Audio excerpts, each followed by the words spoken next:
Hey, deserving listeners, Love is Blind, the reunion. Let's watch. Hey, that's how I feel. Hey, look, still in the fight.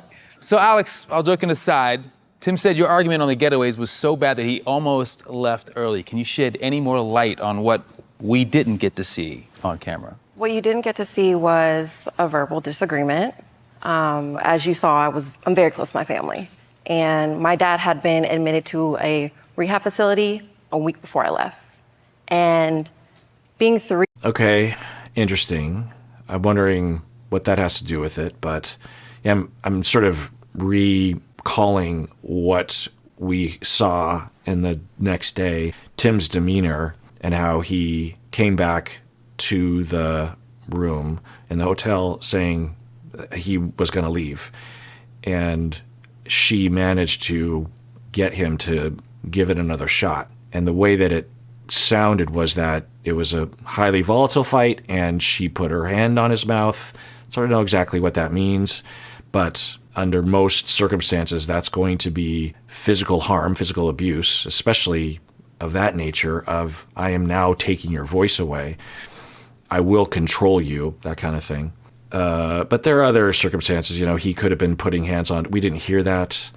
It sounds like he was trying to make do by getting away and saying, let's not talk about it. And she continued to go after him.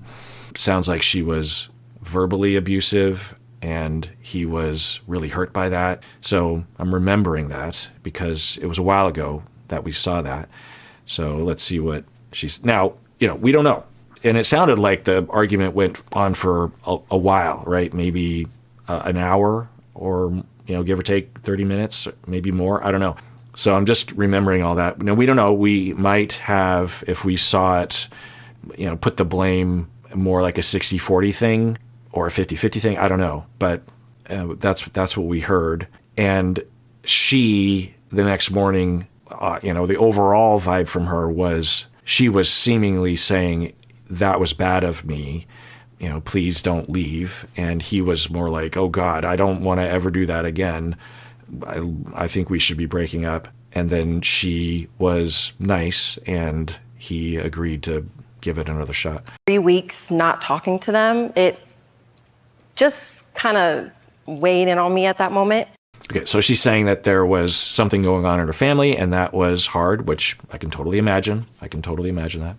And I just wanted space, go to bed, take a shower, go to bed. That's literally all I wanted to do. But unfortunately, I wasn't given the space that I was wanting, which turned into a disagreement. What, so that was all that it was? She just wanted to be left alone and he wouldn't leave her alone? Simple as that. Tim. First and foremost, I don't want it to come across like there's any actual animosity here. I still wish her the best. There's a reason I fell in love with this woman. And I acknowledge all the beautiful things about that. My version of events, she had left before me, the pool party, so I'm trying to catch her, but I could tell Okay, yeah, it was the pool party night. That's what I remembered, but I wasn't sure. So they're intoxicated as well, in all likelihood, to some degree. Could be to a high degree. Who knows? she's upset. So in my head, I'm thinking, okay, this is my fiance. I want to be there for her. So I approach her, I'm saying, hey, are you okay? What's going on? We're in this hotel bathroom. Everything's been good to this point for me. And you're crying on the floor, so I'm trying to be there for you. I understood that. Okay, crying on the floor. It sounds like that is in line with what she was saying. She was upset about her family and whatnot. I wonder if there's more to it than that, but it could be that for sure. It would be hard, and they don't have access to their phones or anything. So she, at that point, it would have been almost 2 weeks of not talking to her family, not getting any updates. That would, that'd be concerning. But it also could be more than that, additional to that, of how overwhelming the situation was, something that happened at the party, who knows. She was upset about something with her family, but I'm also trying to understand because at the same time, I'm trying to figure out what's going on. So it quickly turns contentious, and it got to the point where, yes, I did feel like things got out of hand from a boundary. Okay, so he's about to say boundary, I think physical, I'm not sure. But, Yeah. As a person professionally that will have couples come into my office and tell their version of the story, you just never know. People will say, that's not what happened. You're completely making that up. And the way it looks to me often is that the other person isn't making anything up. That's how they remember it, because we remember things through emotional experiences and lenses. We encode memories through emotions. We don't record memories like a video recorder or an audio recorder. We have a squishy goo between our ears that attempts to, survive and procreate, and it's not designed to record exact experiences. There's no reason for that evolutionary wise, and we should acknowledge that and understand that. Anyway, so he's saying that she was on the floor crying, and it sounds like he initially was caring about her. So he's saying, we didn't have any problems until then. And, also in light of their power issues that seem to show up pretty early. And he's saying that he was trying to help, and it sounds like she was saying, leave me alone, which is interesting. Who knows? I'd love to be a fly in the wall and see what happened there, because it could go a lot of different directions. It could have been that she's just like, look, I'm sorry, I just need to be alone for a while. And he's like, is it something about us? Is it something about us? And she's like, no, I just don't want to get into it right now. Just leave me alone. I just need to be here. I just want to go to bed. And then he's like pressuring, and then it escalates. Okay, that's one version. Another version is that she's crying, and he comes in, and he's like, oh my God, what's going on? And she says, I closed the bathroom door for a reason. And he's like, whoa, like what's happening? And she's just like, leave me alone. How come you just never leave me alone or something? I don't know. It sounds ridiculous, but, there's something in that direction. So there's a lot of different genocide, if you will, to the beginning of the conflict. Once they cross a certain threshold, then and I've seen it in my office, and I will tell clients this, that once they cross a certain threshold, then nothing constructive is happening or possible. People are too escalated, and you're just now trying to win. You're not really listening to each other. And so it sounds like that happened. And then he's talking about a boundary. Okay. Standpoint to where, yes, what happened with the hand being put over my mouth was put over my mouth. Yes, I was called something other than the name that I was given on this earth. I know the medium that I'm on. I know that I'm a 225, 6-foot black man. I don't want to get portrayed as this angry person to where we are fighting and squabbling it out on camera. Okay, interesting. He's talking about his physical size. I think I understand what he's saying, but he also is saying that she called him a name. Okay, yeah, it's hard to know. It doesn't really matter, but I guess because the impression I had from their morning after makeup was that she was mostly to blame for that fight, and she was mostly the problem, and that he had contributed, but that he was at least doing some things that was trying to alleviate and trying to de-escalate. And understanding there's producers outside the door, et cetera, et cetera. But also, if I'm talking to someone I love, y'all hear it in my voice right now. I can't be quiet. Ask me if I'm not here to, I don't force my opinion on anybody, but don't ask me what. Yeah, I wonder if he's talking in the realm that he kind of was talking about previously of, I think, indicating that he understands that it pushed past a certain point, he will become a problem. He was basically saying that, right? He's like, he didn't say this, but he's essentially saying, I don't play that. I don't do that. If you push me beyond a certain point, then, things are going to happen. And he might know that from experience. And I think he might be referencing that right now. And he's talking about the producers on the other side of the wall. I wonder what he's saying. Is he saying that he was worried that it was going to become violent, or like he was holding back because he knew people were watching? Now, I can't be quiet. Ask me if I'm not here to, I don't force my opinion on anybody, but don't ask me what I think unless you want to know. Whatever partner I have in this world, I'm hoping that they understand.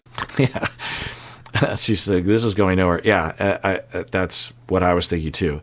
That Tim is, he seems to be having a conversation with an imaginary someone or in his head or something, because it's not really explaining things. I think he thinks it's explaining things.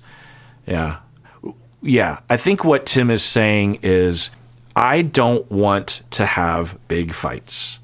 And there are producers nearby, and if I'm passionate about something, I'm going to get loud, and you're going to put your hand over my face, and I'm just not going to do this. He said that previously in the pods, I think, but at the Getaway, of just like, I do not want to have that kind of relationship. If it starts to look like that, then I will not participate. I can't remember exactly what he was saying. So I think he's basically saying that in a number of different weird ways. Understand that about me. I took everything with this process and how I felt about her so seriously from the jump. And I don't want it to come across because things ended how it did. There wasn't something beautiful about what connected us. I hate the fact that our worst moment is the moment everybody wants to hear about the most. I will say, I think you are definitely looking at it in a magnifying glass. Okay. So I think he's saying, I don't want to talk about it. Just say that. Everyone wants to ask about that fight. I don't want to talk about it. I think he could have said that whole thing differently. He could have said, look, we had a beautiful thing. It didn't work out, and I don't want to get into that whole thing. There's a lot of details there. Just know that. This episode is sponsored by BetterHelp. So it's time for Thanksgiving. And in my family, we always have a really big Thanksgiving. My dad always gets us into a circle before dinner, and we hold hands and we each give thanks for things in our lives. And afterwards, I always feel really uplifted. Research has actually shown that giving gratitude is associated with a lot of positive mental health outcomes, and also with positive health benefits like improved sleep and improved immune system. Therapy can be a great place to explore our gratitude. There are likely positive aspects of ourselves that we don't see that a therapist can help us to discover, and then we can have gratitude even for things about ourselves. Well, one place you can find a therapist is at BetterHelp. If you're thinking of starting therapy, it's definitely worth giving a try. So let the gratitude flow with BetterHelp. Visit BetterHelp.com/Kirk today to get 10% off your first month. That's BetterHelp, HELP.com/Kirk. Because A, we didn't see it, so all we can do is speculate. So thank you for clarifying some of it. And I will ask you, because I know you were agreeing and disagreeing with some of the things he was saying. For sure. But B, it's because when we watched you in the pods, you did and are so genuine to the point that you talked so deeply about things that mattered so much. Everyone got so invested. And it did feel as if after the Cabo trip, that was the moment that it started to... Right, that's the way I interpreted it as well. I don't know if other people saw it that way, but that's the way it looked to me, that fight, which is interesting to remember that it was after the pool party, which the pool party happens right away. It happened, so, the couple is together for a night. They get there like in the daytime. They're together alone for a night, and then they have the pool party that next day, and then they had that fight, and he was ready to break up and leave. He was convinced to, stick it out a little longer. And yeah, by the time we saw that fight about her taking a nap, the way I interpreted it, and I said this at the time, that he was done at that moment, and he was giving it another chance, saying to himself something like, look, if things go perfectly and I somehow am able to let go of what happened, then yeah, but it's not likely. And it wasn't likely, and it didn't happen. And then he just started to nitpick as a way to have something to point to break up with her about. Or he, on camera, didn't want to talk about it again. It sounds like he doesn't want to talk about it. And he keeps saying, or he did say, he said once that everyone wants to talk. Well, this is the first time anyone's asked you about it at the reunion. So who was one, maybe online, or maybe even the producers have asked about it behind? I don't know. But yeah, that was my impression, because the way that she reacted at that breakup fight was like, what is happening right now? I was there for 5 hours, and I have, I get really tired sometimes, and I just took a nap. And because I didn't text you back when you were giving me suggestions, and the first I'm like, yeah, thanks. And then you texted me, and I don't see why it's a big deal I didn't text you back. It's not like you were like, please text me. You just said, oh, and another thing, maybe try this thing. And because I didn't text you back, that makes me horrible. The way that she reacted, it seemed as though he was really stretching. So my point is that maybe on camera and with her, he didn't want to say what was really on his mind, which is that fight was really rough. And it terrified me or scared me or hurt me or something. He was avoiding that and ended up breaking up with her over these really strange reasons. Travel, if you will. If I saw the look on Nick's face that you had the day in Cabo, I would have thought he checked out. People say, okay, I'm checked out. I'm trying to process, okay, the person that I have been and am being clearly isn't working. I've never been in an argument like that with somebody I consider myself loving ever in my life. Okay, I mean, who knows if that's accurate, but that usually says something. When I've heard that from people, usually that means that what is happening is that she comes from conflict that is along those lines, and that fight for her was run of the mill. And for him, he does not have that kind of history. He has other issues that he's talked about and probably other issues we don't know about. Something having to do with power, I think. I don't know, but he has had those experiences, as we all do. But usually when you hear this, now he could just be saying this, he could be distorted, who knows, but I think that might say something, right? That in the fight, it was hard for him. This was new for him. It was way more intense than he had ever experienced. And for her, it was more normal for her, and therefore she was willing to kind of keep it going or something like that. I don't know. Not that we don't know. I mean, he could have done some really horrible things in the fight, even with that. So let me figure out what it is that my now fiance needs out of me, the version of me that she needs, because I am trying to make this work. I just want to make it very clear. Nothing on my end was physically assaulting him. And I'll he can attest agree to with that. I'll attest to that. I'm literally put in a position where I'm trying to prevent production to come and see. Oh. He is not very good at explaining things. So I see. Okay. So when they were fighting and his voice was escalating and they were both concerned, maybe her more than him, about him alerting production. And she put her hand over his mouth to say, "Production, be quiet, lower your voice." And she's saying, I wasn't being physical. Because, putting a hand over a mouth, you hear that happening in a fight, and it points in a direction of abuse, right? So she seems to be reacting to what people were saying online, maybe even me. Sometimes it's possible that they would have even seen me react. That's kind of weird to think about by the time they would have been at this reunion.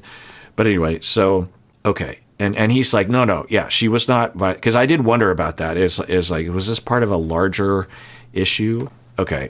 So it sounds like he was wanting to break up because it was a big fight and it was hard for him and he wasn't used to that. And it's also a big red flag or something. But, okay. This fight, like this argument that we're having. And I don't want it to look like we're in a bad space or that I don't want cameras to come and make him look bad. Simple as that. I was trying to protect him. Okay. That's possible. That's possible. Huh. Interesting.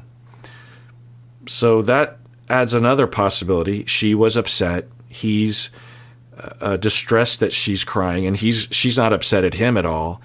And he starts to spiral because he said that earlier. It's like, I'm trying to be the fiance that she needs me to be.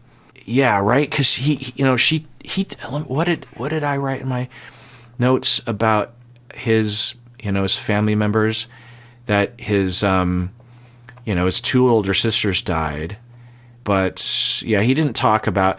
I was just wondering if I had something in my notes about his role in the family after his sisters died. But anyway, it's possible, likely, that his family went through a lot of grief after his sisters died, and that he wanted to be a good boy by comforting those around him, right? Who knows? But he sees her on the floor, she's crying, And he said earlier, I wanted to be the fiance.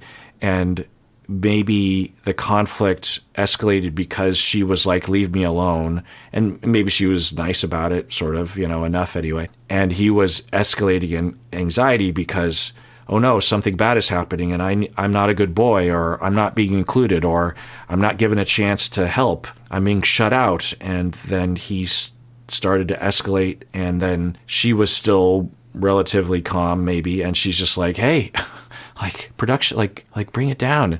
And then he flipped out from that maybe, or something. I don't know.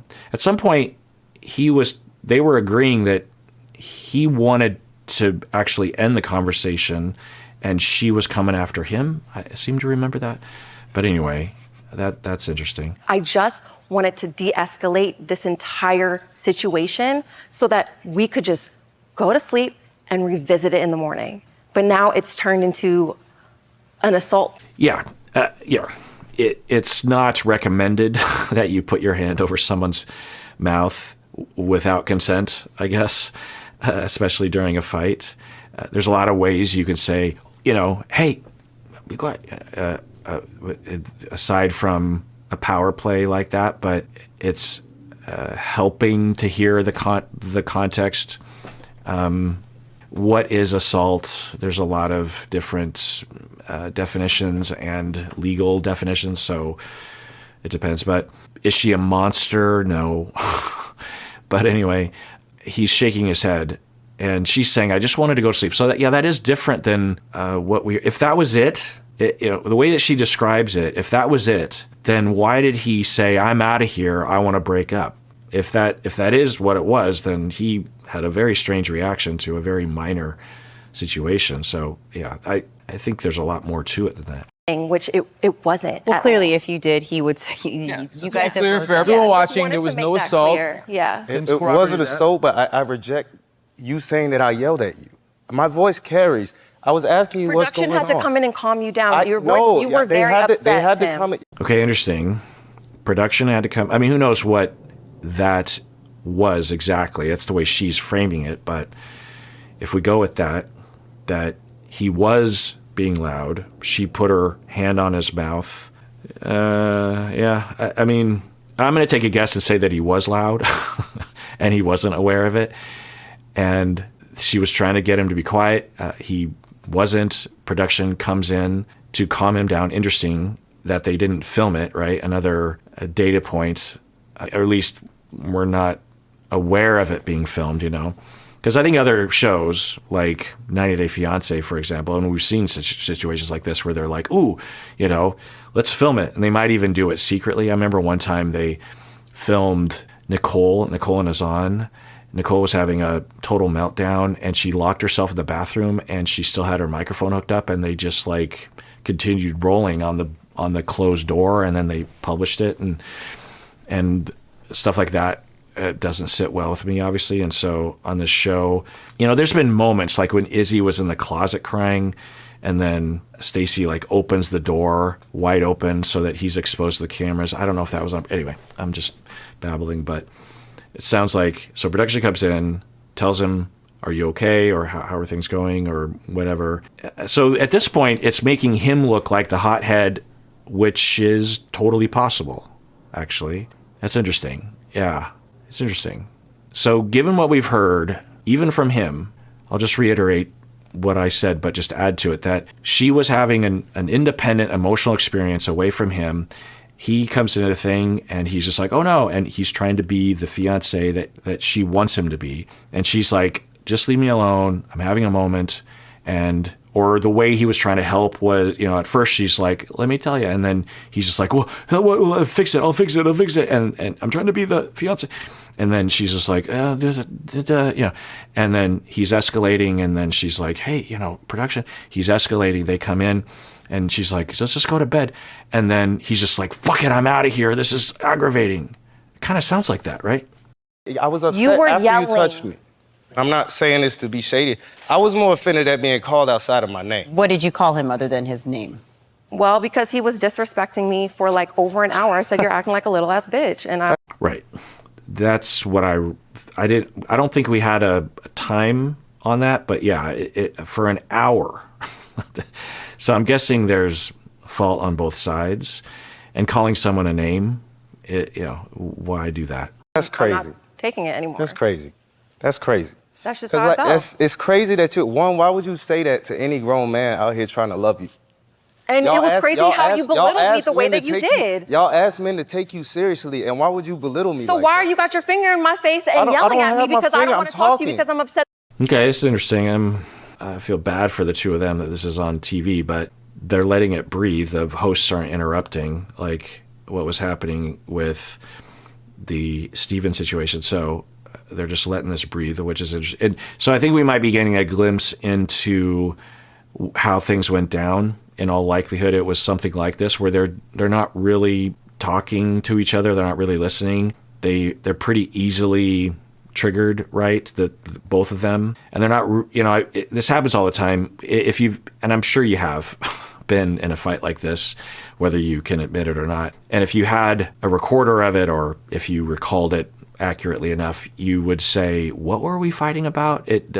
And what really is happening, so we can use this as a jumping off point, what's really happening between the two of them is more fundamental things like, am I a good person? Am I lovable? Am I being rejected right now? Am I being insulted? Am I being humiliated? Am I safe? That sort of thing. Do I need to protect myself? Do I need to bring forward a part of myself that I've needed to rely on to protect myself? A fighter, that kind of thing.